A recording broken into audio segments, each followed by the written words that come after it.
Good morning বন্ধুরা, আশা করি আপনারা সবাই ভালো আছেন। আমিও ভালো আছি। আজকে একটা নতুন ব্লগ নিয়ে আপনাদের সামনে আবার চলে এসেছি। সকালে ঘুম থেকে উঠে কাজবাজ সারা হয়ে গেছে, তারপর দেখছি ফেরে এলো। তো ফেরে এলো কাজে কিছু জিনিস নেওয়া যাক, সেটাই আপনাদের সাথে শেয়ার করছি। দেখি একটা বালতি নিতে পারি।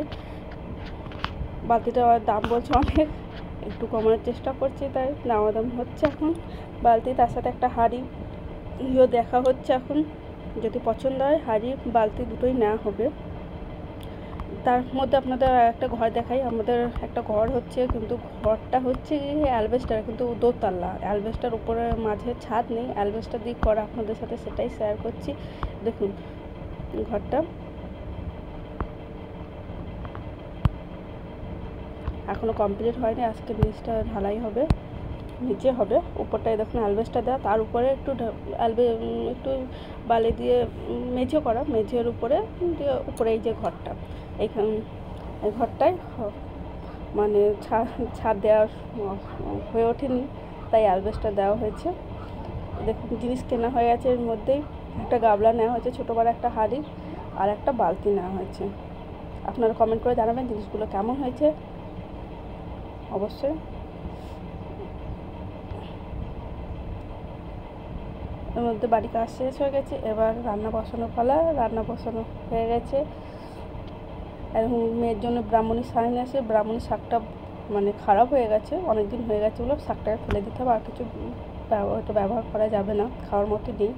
আজকে রান্না হবে ফুলকপি আলু দিয়ে তরকারি, আর সকালে খাবার হবে ঝিঙে, ঘি, করলা আর কচু দিয়ে আলু দিয়ে একটা তরকারি হবে সকালে ভাতের সাথে খাওয়ার জন্য। সেটাই রান্না করবো প্রথমে, তারপরে ফুলকপি আলু সেটা পরে ভাজা হবে। তার সাথে আরও কী হয় সেটা পরে দেখা যাবে, এবং সেটা আপনাদের সাথে শেয়ার করছি। তরকারিটা কীভাবে করছি সেটাই আপনাদের সাথে শেয়ার করছি। কোনো ঝামেলা নেই, ঝঞ্ঝট নেই। জলে চাপিয়ে দেবেন, সামান্য নুন হলুদ দিয়ে দেবেন, কোনো মানে শরীর খারাপ হবে না, কিছু নেই। খাবারটা খেলে একদম নির্ভেজাল খাবার, যে খেয়ে যে শরীর খারাপ করবে সেরকম নয়। আপনারা দেখুন কেমনভাবে করছি।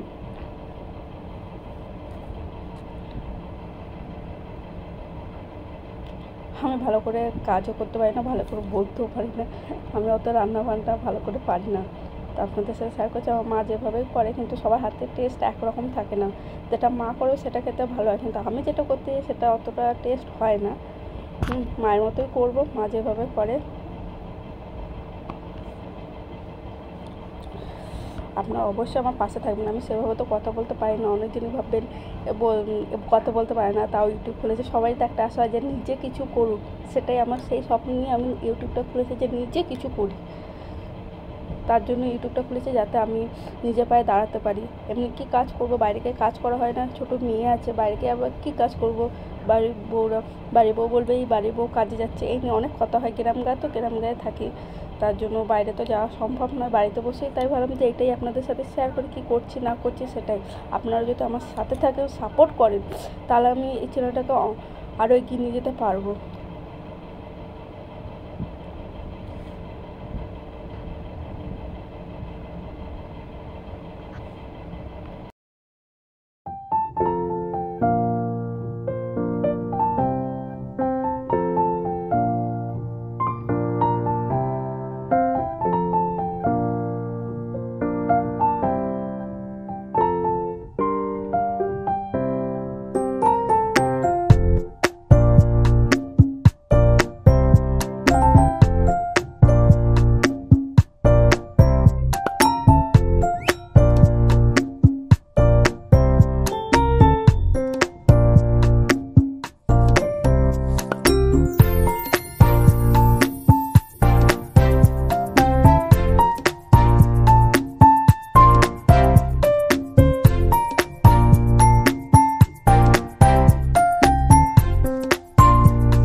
কড়াই বসিয়ে দিয়ে জল দিয়ে দেবেন। জলটা ফুটে উঠলে তার ভেতর লঙ্কা, হলুদ, নুন সব দিয়ে যে জলটা ফোটা অবধি অপেক্ষা করবেন। একটু সর্ষের তেল দিয়ে দেবেন। জলটা ফুটে গেলে দিয়ে সবজিগুলো দিয়ে দেবো। দিয়ে সবজিগুলো দিয়ে দেবো। দিয়ে তার মধ্যে তরকারিটা ফুটুক, তার মধ্যে বাড়ির বাকি সব কাজগুলো সেরে নেবো। অন্য অন্য যে কাজ আছে তাই সেরে নেবো। মেয়েকেও খাওয়াতে হবে তার মধ্যে। আপনার সঙ্গে থাকুন, দেখতে থাকুন আমি কীভাবে কী করি। আপনারা অবশ্যই আমাকে সাপোর্ট করবেন। আপনাদের সাপোর্ট না পেলে কিন্তু আমি এগিয়ে যেতে পারবো না। আমি বারবার বলছি, আপনারা যদি সাপোর্ট না করেন আপনাদের জন্যই আমি মানে এগিয়ে যেতে পারবো না। তো আমি পারবো না। এটা তো আমি চেষ্টা করছি, কিন্তু আমি সেরকমভাবে বলতে পারি না, সেটা আমি বুঝতে পারি। কিন্তু আপনাদের সাপোর্টটাও দরকার। আপনারা তো সবাইকেই সাপোর্ট করেন। আপনারা না চাইলে কিছুই হতে পারবে না, করতে পারবো না আমি। অবশ্যই আমার চ্যানেলটাকে সাবস্ক্রাইব করবেন, কমেন্ট করবেন, শেয়ার করবেন। অনেক অনেক ধন্যবাদ আপনাদের, যদি আপনারা আমার সাথে থাকেন। এবার ফুলকপি আলুর তরকারিটা এবার কেটে ফেলি। সবজিটা কেটে নিয়ে তারপরে এই তরকারিটাও করে নেবো।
অনেকে আবার এই ফুলকপি নিয়ে অনেক কাহিনী আছে। অনেকজন আবার ফুলকপিও খেতে চায় না। আমার দিদি যেরকম বিয়ে বাড়ির অনুষ্ঠান বাড়িতে গেলে ফুলকপি খাবে না, নিজে না বেঁচে তরকারি করলে সে ফুলকপি খেতে চায় না।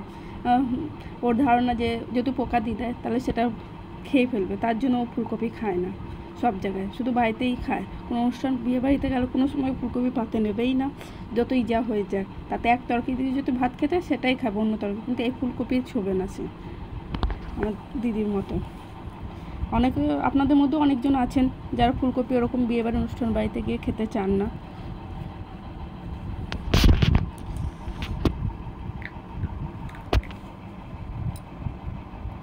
ফুলকপিটা কেটে রেখেছি। এই ফুলকপিটা একটা রেসিপি করবো, আপনাদের সাথে অবশ্যই শেয়ার করবো মিনি ব্লগে। তো তরকারিটা ফুটে গেছে, সেদ্ধ হয়ে গেছে। এবার তরকারিতে সোমবড়ি দিয়ে দেবো। তো একটু তেজপাতা, শুকনো লঙ্কা আর একটু জিরে দেবো। রাঁধুনি থাকলে ভালো হয় খেতে, তো রাঁধুনি নেই বলে জিরে দেবো।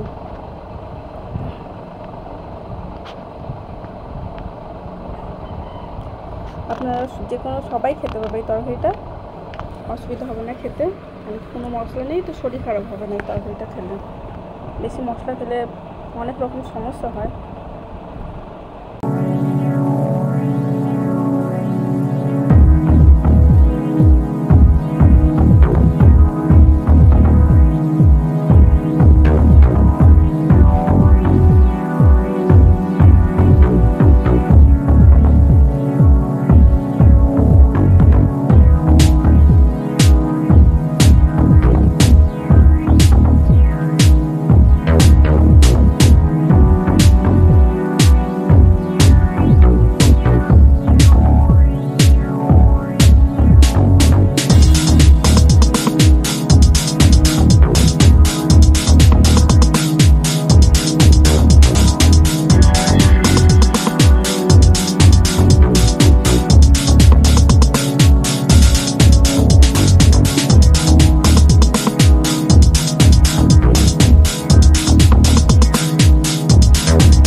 বিশেষে সব থেকে ছোটো ছাত্র, যে পড়াশোনা কিছুই করতে এখনও পারে না।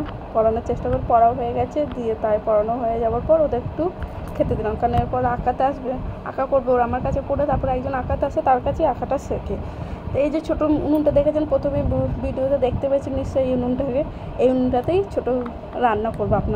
আপনার সঙ্গে থাকবে, দেখতে থাকুন। এরপরে ভিডিও পেতে হলে আমার চ্যানেলটাকে অবশ্যই সাবস্ক্রাইব করবেন, অবশ্যই আমার চ্যানেলটাকে সাবস্ক্রাইব করবেন, আমার সাথে থাকবেন। এই মিনি ব্লগে এই উনুনটাতে আমি কী রান্না করি না করি সেটাই আপনাদের সাথে শেয়ার করব। ধন্যবাদ। এখন তাহলে আসি, টাটা, বাই বাই।